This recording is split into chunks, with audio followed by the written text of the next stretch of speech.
Bien, ¿verdad? Hemos estado hablando, hermanos, y en esta noche quiero estar hablando, ¿verdad? Como continuación de lo de la mañana también, hermanos. El tema se llama saliendo de la religiosidad, hermanos, porque es lo que Dios quiere. Dios quiere que el pueblo salga de la religiosidad, hermanos. Hemos vivido, hermanos, a veces una vida religiosa solamente, ¿verdad? ¿Por qué? Porque en nuestro interior, hermanos, hay todavía cosas, ¿verdad?, que no agradan a Dios, o porque a veces, hermanos, por fuera expresamos algo, pero por dentro puede haber un vacío en nuestra vida, hermanos. Y esa es una religiosidad solamente, porque la relación con Cristo te debe de llenar. La relación con Cristo va a satisfacer tu vida. La religiosidad, hermanos, no va a satisfacer tu vida. Aquel joven rico, hermanos, fue delante del Señor y vemos que él tenía necesidad en su interior, ¿verdad? Y le pregunta al Señor Jesucristo: Maestro, ¿qué haré para heredar la vida eterna? Y el Señor le dice a lo que debía de hacer. Él sentía un vacío en su ser, hermanos. Él era un joven muy religioso, pero él no estaba lleno de Dios, hermanos. Estaba vacío por dentro.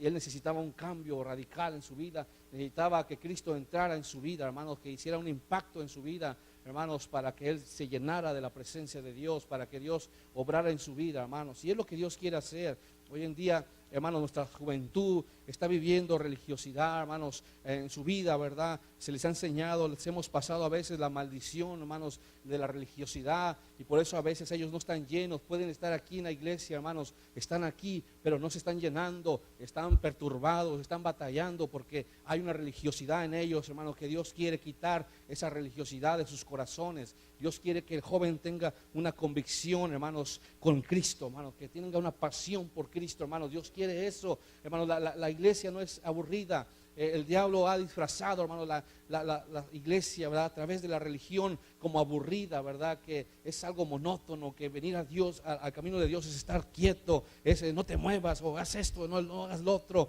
No, hermanos, eso es religiosidad. Dios quiere que seamos alegres, como decíamos, Adán cuando fue creado en el huerto del Edén. Adán era una persona libre, era una persona alegre, hermanos. Era un hombre que se gozaba, hermanos. Era un hombre que jugueteaba, jugaba con los animales, hermanos. Tenía una relación con Cristo, hermanos. Era un hombre que tenía una relación con Dios.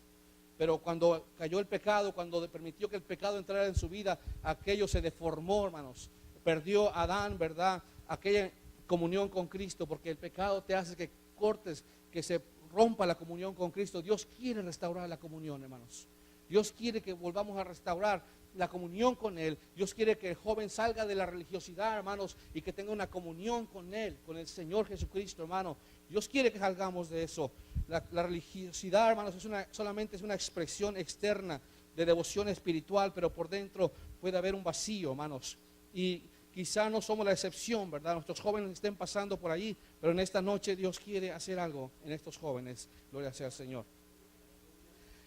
Entonces, hermanos, aquí en este pasaje, ¿verdad?, que estamos hablando, habla aquí, ¿verdad?, de que el Señor estaba, hermanos, reprendiendo un demonio mudo. Y cuando el Señor hizo eso, empezaron, ¿verdad?, a criticarlo, a decir, ¿verdad?, que lo que él había hecho al reprender ese demonio mudo, lo había hecho por Satanás, lo había hecho, ¿verdad?, por Belcebú, por el diablo. Y vemos que el Señor conocía los pensamientos de ellos y les amonesta, les dice que todo reino dividido contra sí mismo, dice, es asolado. Una casa dividida contra sí mismo cae, no permanece una casa dividida, hermanos. El diablo, hermanos, él sabe bien eso, hermanos. Y por eso él trata siempre de dividir en la casa de Dios, en el pueblo de Dios, hacer división. Porque donde hay división, hermanos, no va a prevalecer la obra de Dios.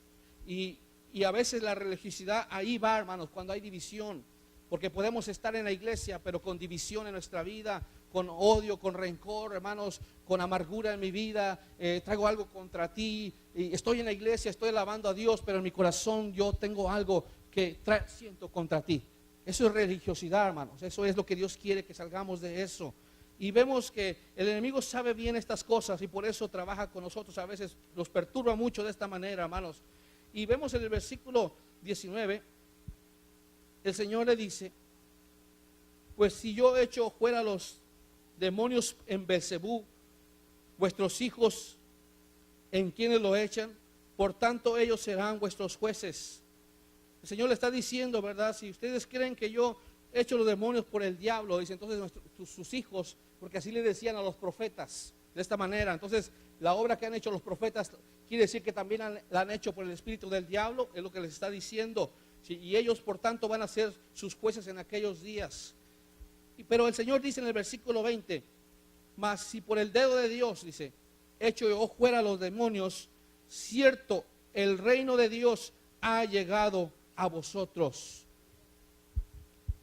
El hombre en la creación, hermanos, cuando Dios hizo a Adán y a Eva, Dios puso autoridad sobre Adán, sobre Eva, hermanos.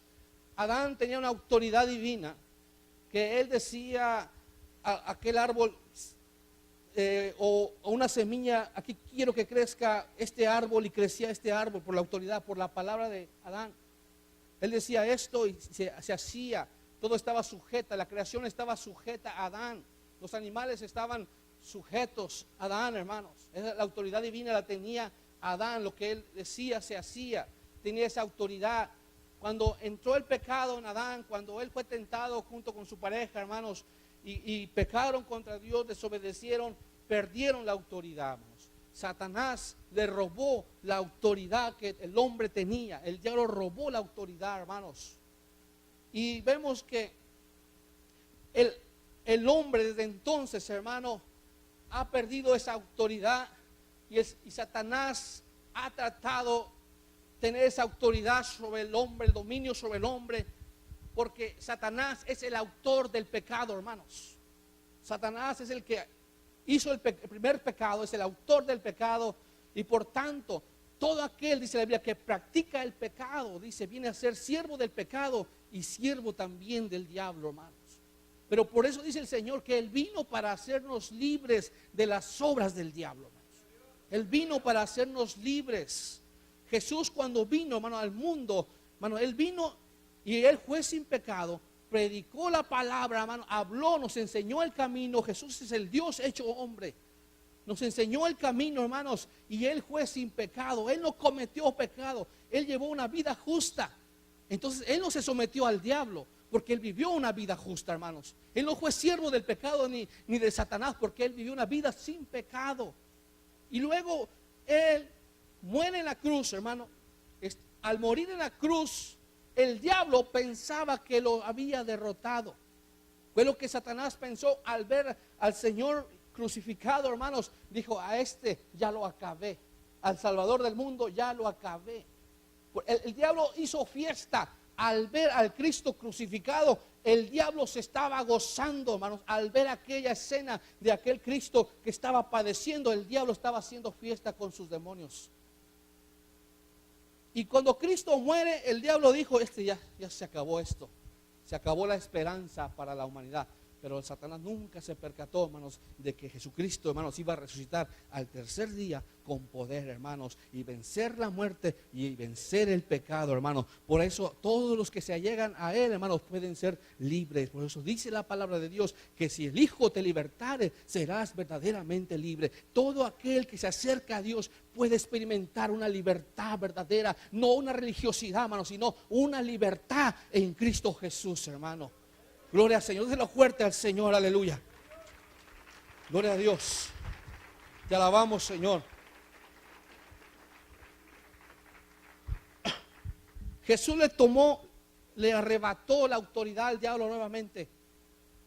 El diablo le arrebata la autoridad que el Satanás había tomado. Jesús la vuelve a tomar, hermano. Y Jesús quiere volver a restaurar esa autoridad al hombre. Cuando el hombre se acerca a Cristo, hermano, si viene a Él arrepentido y le acepta en su corazón y le sirve, hermano, Jesús le vuelve a dar esa autoridad al ser humano. La autoridad que se perdió en el jardín del Edén, hermano, Jesús la vuelve a restaurar, la autoridad que Dios da.